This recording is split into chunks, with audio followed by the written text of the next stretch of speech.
محترم دوستوں اور بھائیوں، اقوال زریں اور احادیث مبارکہ دراصل ہمارے لیے وہ چراغ ہیں جو اندھیروں میں رستہ دکھاتے ہیں۔ اگر ہم ان پر غور کریں تو اپنی زندگی کی مشکلات کا حل، اپنے دل کی بے سکونی کا علاج اور اپنی آخرت کی نجات کا رستہ سب کچھ پا سکتے ہیں۔ تو آئیے ان سنہری اقوال اور مبارک احادیث کو سنیں جو ہماری دنیا و آخرت سنوار سکتے ہیں۔ بسم اللہ الرحمن الرحیم۔ صدقہ انسان کے رزق میں اضافے اور برکت کا سبب ہے۔ صدقہ محتاج کے زخم پر مرہم اور دینے والے کے دل کی صفائی ہے۔ صدقہ انسان کو اللہ کے قریب اور گناہوں سے دور کرتا ہے۔ صدقہ دینا دراصل اپنے مال کو پاک کرنا ہے۔ صدقہ بلاؤں کو دور کرتا اور زندگی کو آسان بناتا ہے۔ صدقہ کرنے والا کبھی محروم نہیں رہتا، اللہ اس کے بدلے کو بڑھا دیتا ہے۔ صدقہ محبت اور بھائی چارے کو بڑھاتا ہے۔ صدقہ قیامت کے دن سایہ اور آخرت کا سرمایہ ہے۔ یاد رکھیے، دین میں عمل کی اصل قیمت اس کی کثرت میں نہیں بلکہ اس کے صحیح اور مقبول ہونے میں ہے۔ بہت سے لوگ یہ سمجھتے ہیں کہ زیادہ نمازیں، زیادہ روزے یا زیادہ عبادت ہی اصل نیکی ہے، لیکن حقیقت یہ ہے کہ اللہ کے ہاں وہی عمل قبول ہے جو دو شرطوں پر پورا اترے۔ پہلی شرط یہ ہے کہ وہ عمل رسول اللہ صلی اللہ علیہ وسلم کی سنت کے مطابق ہو۔ اگر کوئی عمل سنت کے خلاف ہے تو چاہے وہ کتنا ہی لمبا کیوں نہ ہو، رد کر دیا جائے گا۔ نبی کریم صلی اللہ علیہ وسلم نے فرمایا، جس نے ہمارے دین میں کوئی نئی چیز نکالی جو اس میں سے نہیں تھی تو وہ مردود ہے۔ دوسری شرط یہ ہے کہ عمل اخلاص کے ساتھ ہو۔ اگر عبادت دکھاوے کے لیے ہے، ریاکاری کے لیے ہے یا لوگوں کی نظروں میں آنے کے لیے ہے تو اللہ کے ہاں اس کی کوئی قیمت نہیں۔ نبی اکرم صلی اللہ علیہ وسلم نے فرمایا، اعمال کا دار و مدار نیتوں پر ہے۔ ذرا سوچئے، ایک طرف ایک شخص ہزاروں رکعتیں پڑھتا ہے صرف دکھاوے کے لیے، اور دوسرا آدمی اللہ کی رضا کے لیے کھجور کا ایک ٹکڑا صدقہ کرتا ہے۔ اللہ کے نزدیک اس ایک ٹکڑے کی قیمت ہزاروں رکعتوں سے زیادہ ہو جاتی ہے۔ بزرگان دین فرماتے ہیں، قبولیت کی فکر کرو، کثرت کی نہیں۔ سیدنا فضیل بن عیاض رحمہ اللہ فرماتے ہیں، عمل کی دو شرطیں ہیں، اخلاص اور سنت۔ اگر ایک بھی نہ ہو تو عمل ضائع ہے۔ لہٰذا اے میرے بھائیوں، عبادت کو زیادہ کرنے سے پہلے اسے درست کرنے کی فکر کرو، اپنی نیت خالص کرو اور ہر عمل کو نبی اکرم صلی اللہ علیہ وسلم کی سنت کے مطابق کرو۔ یہی رستہ اللہ کی رضا اور آخرت کی کامیابی کا رستہ ہے۔ اللہ کی محبت کی نشانیوں میں سے ایک نشانی یہ بھی ہے کہ وہ آپ کو ہر گناہ کے بعد آپ کے سینے کو توبہ کے لیے کھول دیتا ہے۔ لہٰذا توبہ و استغفار کو ہمیشہ اپنائے رکھیں تاکہ یہ آپ کی عادت بن جائے۔ خود کو ہمیشہ بہترین کرنے کی کوشش کرتے رہو، لیکن یہ خیال رکھو کہ تمہاری کامیابی دوسروں کو نیچا دکھانے سے نہیں بلکہ خود کو بہتر کرنے سے ملے گی۔ تعلقات بنانے سے ذمہ داریاں بڑھتی ہیں۔ اگر آپ کو لگتا ہے کہ آپ اہل نہیں ہیں تو خود کو اور سامنے والے کو اذیت میں مبتلا نہ کیا کریں۔ ایک قدم پیچھے ہٹ جانا ساری عمر دل کے ٹکڑے سنبھالنے سے بہت بہتر ہے۔ کچھ لوگ پیدائشی ہی تنقید نگار ہوتے ہیں، لہٰذا وہ اپنی تمام عمر دوسروں کی خامیاں اور اپنی خوبیوں کی نشاندہی کرتے رہتے ہیں۔ چاہے گھر کتنا ہی سجا ہوا ہو، مگر جب ماں نظر آئے تب ہی گھر اصل گھر لگتا ہے۔ ہر تکلیف، درد اور رکاوٹ جو تمہیں رب کے قریب کر دے کسی نعمت سے کم نہیں۔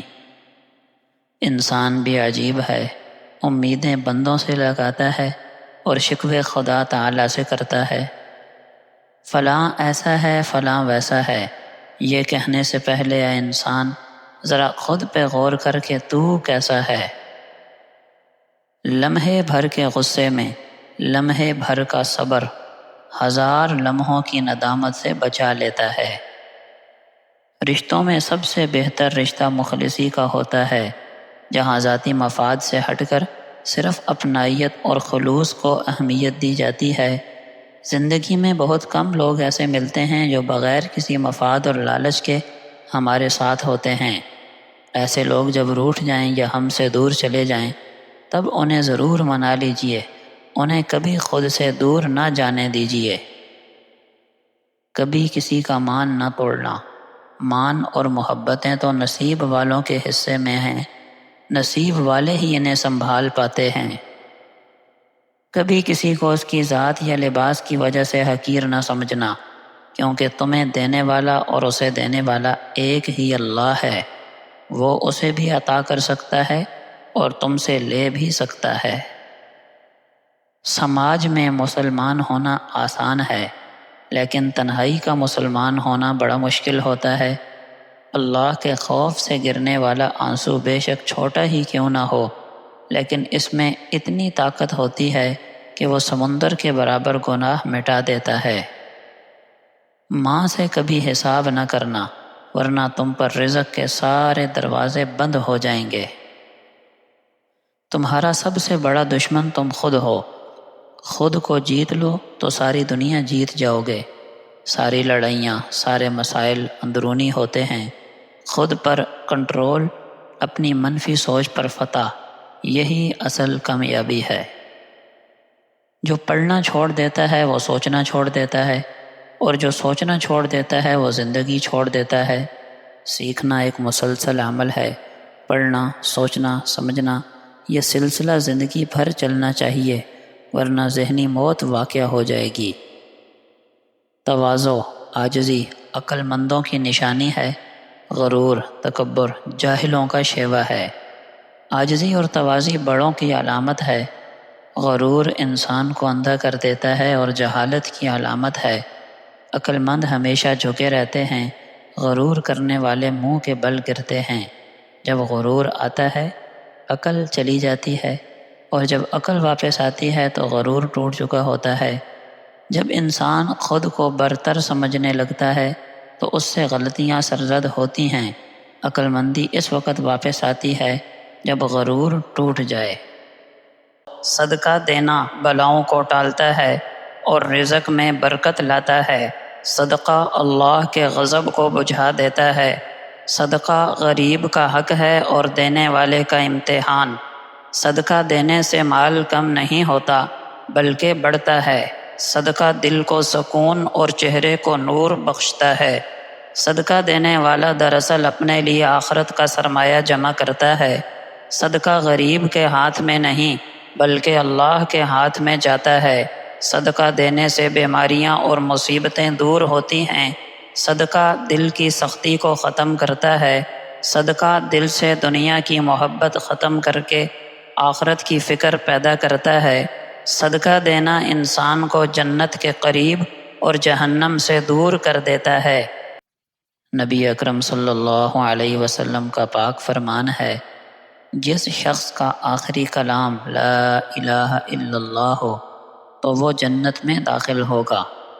اس حدیث پاک میں موت کے وقت کلمہ توحید کا زبان پر ہونا جنت کا پاسپورٹ قرار دیا گیا، لیکن یاد رکھیں یہ کلمہ اسی وقت نصیب ہوتا ہے جب زندگی بھی اس کلمے پر گزری ہو، یعنی جس کی زندگی میں توحید ہو اسی کی موت پر بھی توحید ہوگی۔ رسول اللہ صلی اللہ علیہ وسلم نے فرمایا، اذان اور اقامت کے درمیان کی جانے والی دعا رد نہیں ہوتی۔ یہ ایک چھپی ہوئی قیمتی گھڑی ہے۔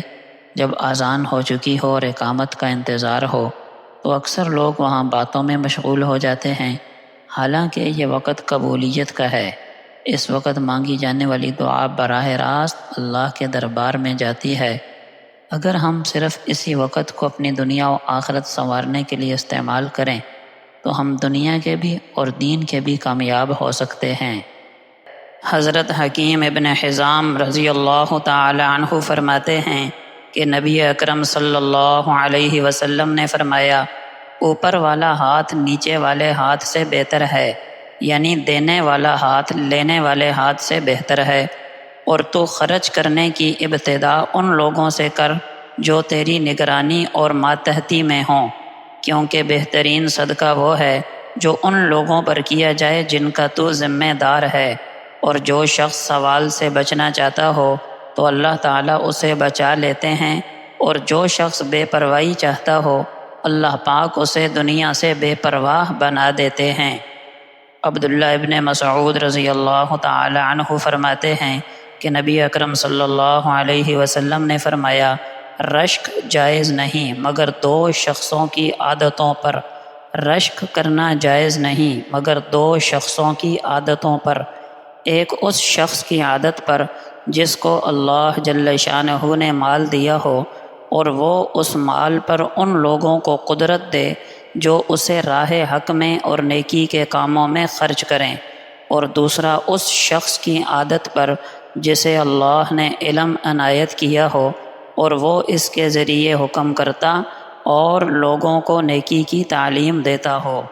حضرت عبداللہ ابن مسعود رضی اللہ عنہ فرماتے ہیں کہ نبی اکرم صلی اللہ علیہ وسلم نے فرمایا، تم میں سے کون شخص ایسا ہے جس کو اس کے اپنے مال سے زیادہ وارث کا مال پیارا ہو؟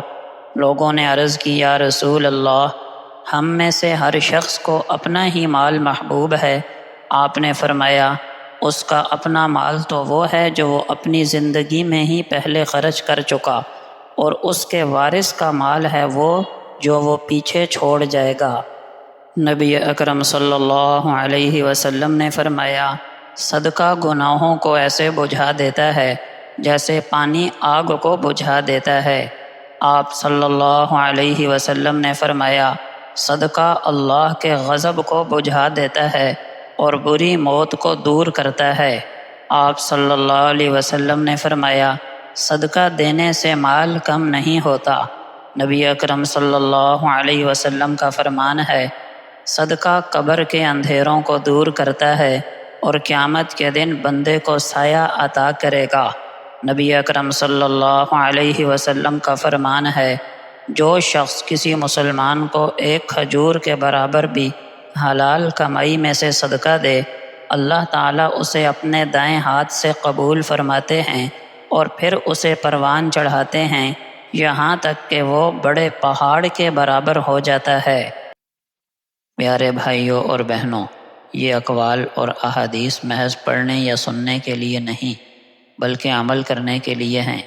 اگر ہم نے ان کو اپنی روزمرہ زندگی میں اپنایا تو ہمارے گھروں میں سکون آئے گا، دلوں کو اطمینان ملے گا اور ہماری آخرت سنور جائے گی۔ اللہ پاک ہم سب کو ان پر عمل کرنے والا بنائے، آمین۔